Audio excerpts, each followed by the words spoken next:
You're at dinner with her again, watching her scroll through the menu while you've already decided what you want. But you don't order first. You wait. You ask what she's thinking of getting. You suggest the restaurant you know she'll prefer, even though you wanted to try the steakhouse down the street. When the check comes, you reach for it automatically, like you always do, while she doesn't even pretend to offer. This is your life now, a series of small surrenders disguised as thoughtfulness, a pattern of putting her preferences first, her comfort above your own, her approval before your authentic desires. You tell yourself you're being a good man, a considerate partner, someone who cares about making her happy. But deep down, you know the truth you don't want to face. You're not being considerate. You're being controlled. You're not showing love. You're showing fear. Fear of her disapproval, fear of conflict, fear of being seen as selfish, fear of not being enough. Today, I'm going to destroy the myth that pleasing women makes them happy, attracted, or loyal to you. Because the brutal truth is that every time you sacrifice your authentic self to keep her comfortable, you're making yourself less attractive and more disposable. The very behavior you think is securing her affection is actually guaranteeing your eventual replacement. Society has sold you a lie so complete, so convincing, that you've built your entire approach to relationships around it. The lie is this: if you're kind enough, accommodating enough, selfless enough, women will reward your goodness with love, loyalty, and respect. This delusion operates like a cosmic vending machine in your mind. You insert kindness, and you expect love to come out. You insert sacrifice, and you expect loyalty to be dispensed. You insert endless accommodation, and you expect respect to be your reward. But the vending machine is broken. It has always been broken. And the more coins you feed into it, the more frustrated you become when it fails to deliver what you were promised. The nice guy delusion keeps you trapped in a cycle of increasing investment for decreasing returns. You give more, she appreciates less. You sacrifice more of yourself, she expects more sacrifice. You become more available, she becomes less interested. This isn't because women are evil or ungrateful. It's because the entire framework is based on a fundamental misunderstanding of what creates attraction, respect, and genuine love. You're trying to earn something that cannot be earned through self-sacrifice. The delusion is particularly damaging because it convinces you that the problem is that you're not being nice enough. When your strategy fails, you don't question the strategy, you question your execution. You try to be even more accommodating, even more selfless, even more eager to please. This creates a downward spiral where your increasing desperation makes you less attractive, while your decreasing boundaries make you more exploitable. You become trapped in a system that punishes the very qualities you've been told women want. Here's the harsh reality that no one taught you about how relationships actually work.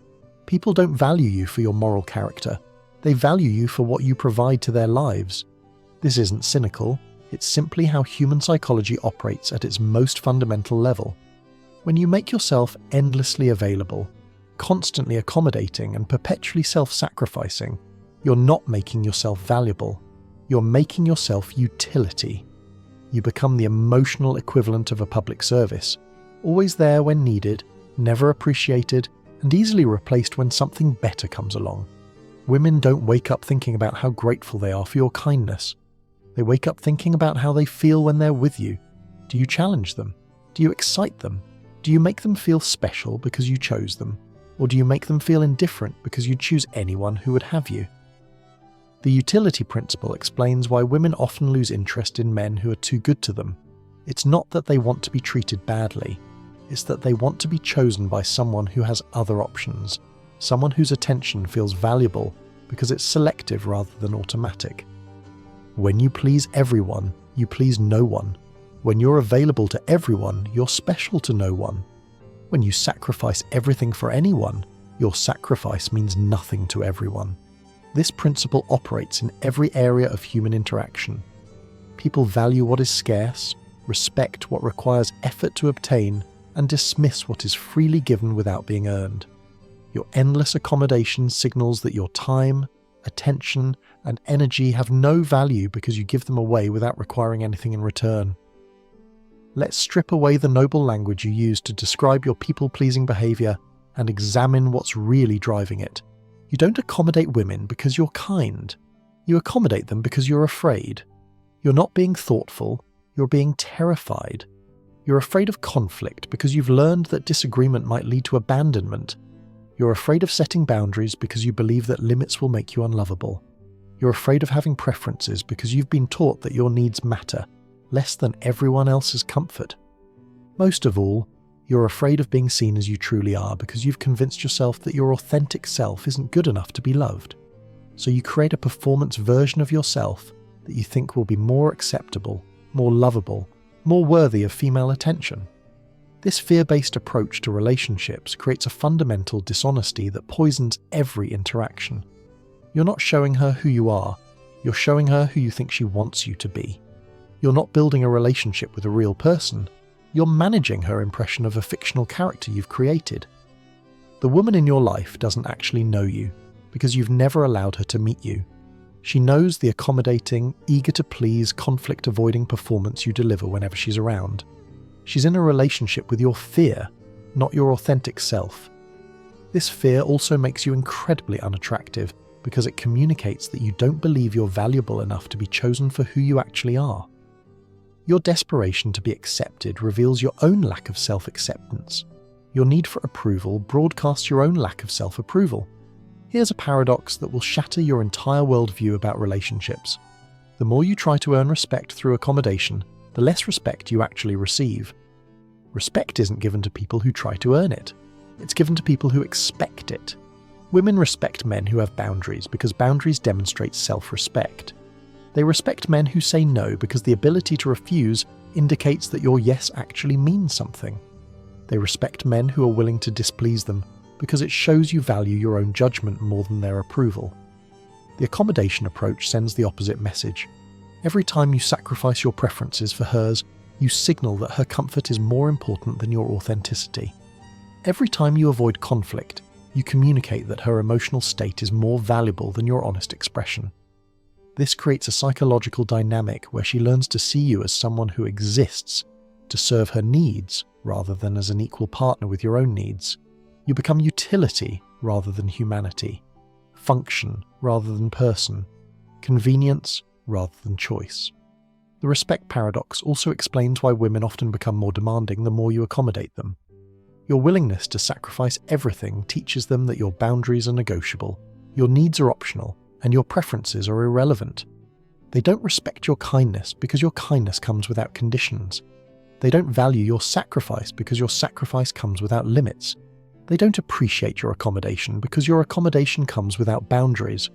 Respect is earned not through giving everything, but through demonstrating that you have something valuable to give that you're not willing to give to just anyone. Women are attracted to authentic masculinity, not to masculine performance. They want men who are genuinely confident, not men who are pretending to be confident to win approval. They want men who have genuine preferences, not men who adopt whatever preferences they think will be most appealing.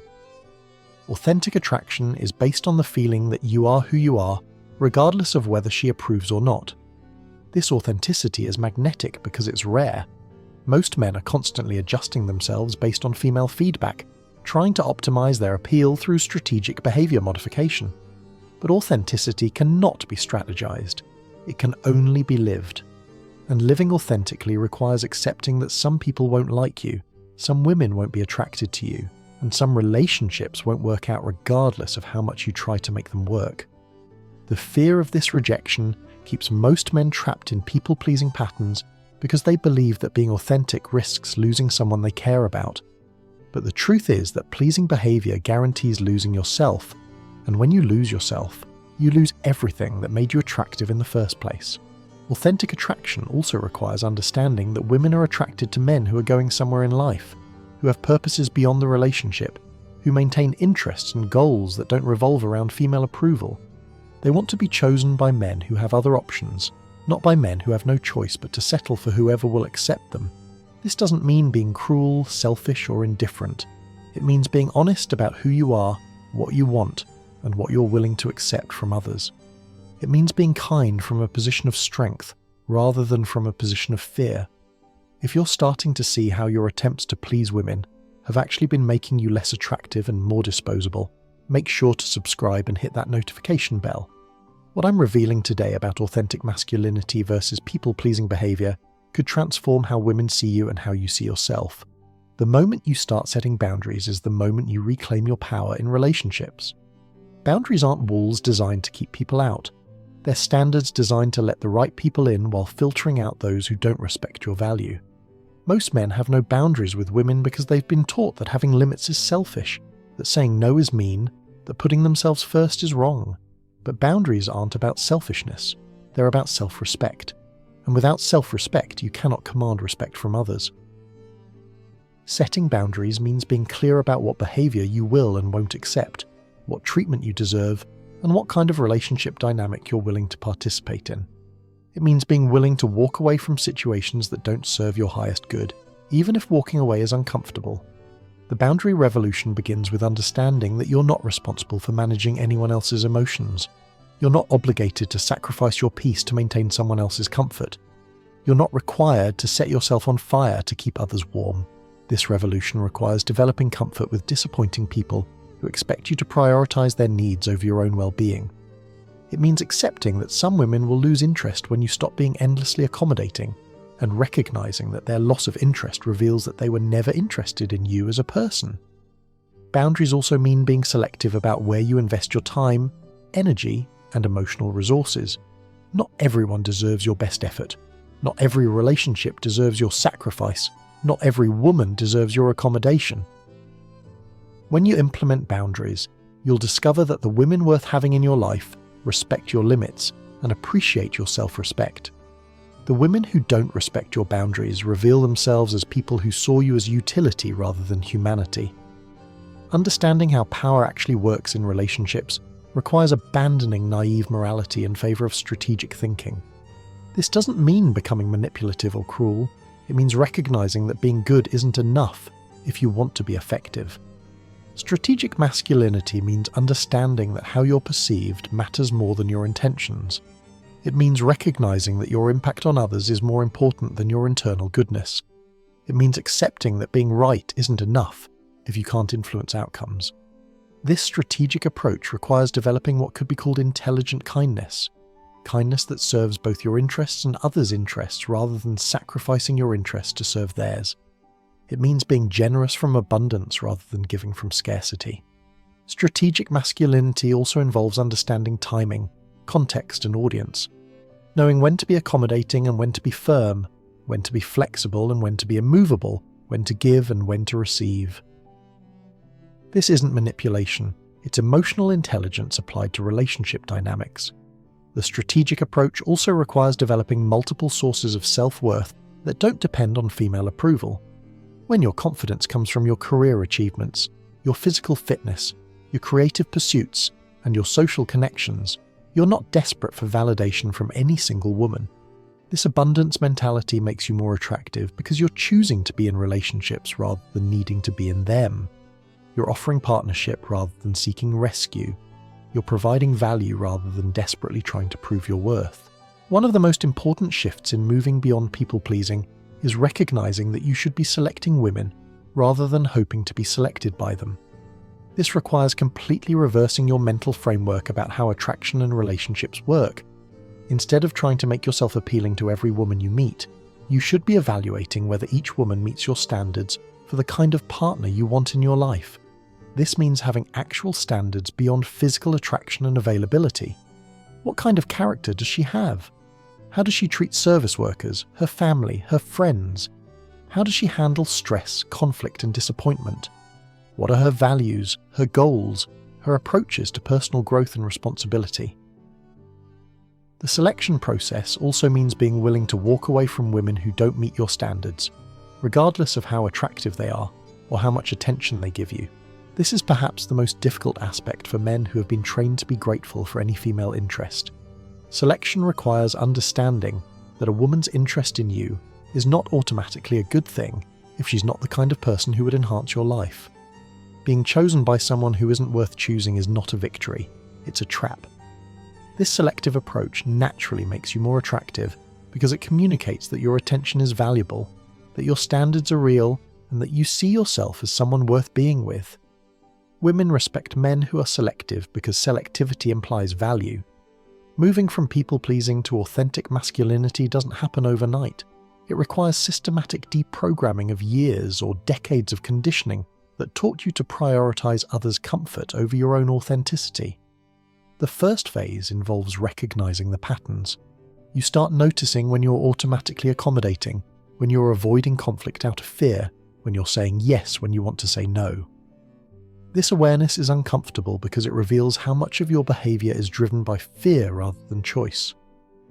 The second phase involves practicing small acts of authenticity, stating preferences you've been hiding, setting minor boundaries you've been avoiding, saying no to requests that don't serve your interests. Each small act builds your confidence for larger acts of self-assertion. The third phase involves dealing with the pushback. People who have benefited from your people-pleasing behavior will resist your changes. They'll accuse you of being selfish, different, or wrong for asserting yourself. This resistance is actually proof that your changes are working. The fourth phase involves attracting different types of people into your life. As you become more authentic and selective, you naturally filter out users and manipulators while attracting people who respect your boundaries and appreciate your genuine self. The final phase involves maintaining your transformation under pressure. This means staying true to your authentic self, even when it would be easier to revert to people-pleasing, especially during conflict or when facing the possibility of losing someone you care about. When you stop trying to please women and start being authentic with them, you create the possibility for genuine relationships based on mutual respect rather than one-sided accommodation. This revolution transforms not just how women see you, but how you see yourself. Real relationships require two complete individuals choosing to enhance each other's lives rather than one person sacrificing themselves to maintain the other's comfort. When you stop being the accommodating partner, you create space for her to step up and contribute equally to the relationship dynamic. This revolution also means accepting that some current relationships may not survive your transformation. Women who are primarily attracted to your utility may lose interest when you stop providing unlimited accommodation. This loss is actually a gain because it frees you from relationships that were never serving your highest good. The relationships that survive your transformation become stronger because they're based on authentic attraction rather than convenience. Women who stay when you become more challenging are revealing that they were attracted to you as a person rather than as a service provider. Revolutionary relationships are characterized by mutual respect, balanced investment, and authentic communication. Both parties maintain their individual identities while choosing to share their lives. Neither person sacrifices themselves to maintain the other's comfort. Stopping the people-pleasing pattern requires developing a strong masculine core that provides internal validation so you don't need external approval to feel worthy. This core becomes your reference point for decision-making, rather than constantly looking to others for guidance about how to behave. The masculine core is built through pursuing goals that matter to you regardless of whether they impress women. This might involve career advancement, creative pursuits, physical challenges, or service to causes you care about. The key is that these pursuits fulfill you intrinsically rather than strategically. Core development also involves cultivating relationships with other men who can provide perspective, support, and accountability for your growth. Many people pleasers are isolated and depend too heavily on female relationships for all their social needs. Physical development is crucial for masculine core strength. Regular exercise, especially strength training, provides tangible evidence of your capability and creates hormonal changes that support confident behavior. Physical strength supports psychological strength. Intellectual development involves reading, learning, and engaging with ideas that expand your understanding of yourself and the world. A well-developed mind is less susceptible to manipulation and more capable of independent thinking. Spiritual development connects you with purposes larger than yourself and provides perspective that makes relationship drama seem less significant. This might involve religious practice, philosophical study, meditation, or service to others. The ultimate goal of stopping people-pleasing behavior is achieving the freedom to be yourself without apology, to express your needs without guilt, and to maintain your boundaries without fear. This freedom is the foundation of all healthy relationships and authentic happiness. Freedom means no longer needing permission to exist as you are. It means not apologizing for having preferences, not feeling guilty for setting limits, not shrinking yourself to make others comfortable with your presence. This freedom also means accepting responsibility for your own happiness rather than making others responsible for managing your emotional state. You stop expecting women to reward your goodness and start focusing on being good to yourself. Freedom includes the right to be selective about who gets access to your time, energy, and emotional resources. Not everyone deserves your best effort. Not every relationship deserves your sacrifice. Not every woman deserves your accommodation. The declaration also involves releasing the need to be understood or approved of by everyone. You accept that some people won't appreciate your authentic self, and you choose to live authentically anyway because your self-respect is more important than their approval. True freedom means being so comfortable with who you are that you don't need to change yourself to be loved. You become someone worth loving rather than someone desperately seeking love from anyone willing to provide it. The fundamental truth about pleasing women is that it doesn't actually please them in any meaningful way. It makes them comfortable, but comfort is not attraction. It makes them secure, but security without challenge is boring. It gives them control, but control without respect is empty. Women are most satisfied in relationships with men who please themselves first and then choose to share their happiness rather than men who sacrifice their happiness to create someone else's comfort. They want partners, not servants. They want equals, not supplicants. The irony of people-pleasing is that it prevents you from giving women what they actually want. The experience of being chosen by a man who has options, the security of being with someone who respects himself, the excitement of being with someone who maintains his own identity. Your people-pleasing behavior doesn't make you more lovable. It makes you more disposable. It doesn't make you more attractive. It makes you invisible. It doesn't make you more valuable. It makes you utility rather than humanity. The transformation from pleaser to authentic man is challenging because it requires facing your fears about rejection, abandonment, and not being enough. But these fears are keeping you trapped in relationships that don't serve your highest good with people who don't see your true value. When you stop trying to please everyone, you discover who actually deserves your effort. When you stop accommodating everyone, you find out who respects your boundaries. When you stop sacrificing yourself, you learn who values your authentic presence. The men who make this transformation don't become selfish or cruel. They become selective and honest. They don't stop caring about others. They start caring about themselves enough to attract people who care about them.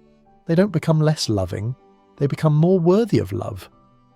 If this analysis of how people-pleasing behavior undermines rather than enhances your relationships has shown you that authentic masculinity is more attractive than accommodating performance, subscribe to this channel for more insights into developing genuine confidence. Hit that notification bell, because understanding these principles could transform every relationship in your life. Share this video with any man who's tired of being taken for granted and wants to understand that respect is earned through self-respect, not through self-sacrifice. The difference between men who are appreciated and men who are used is the difference between those who please themselves and those who please everyone else.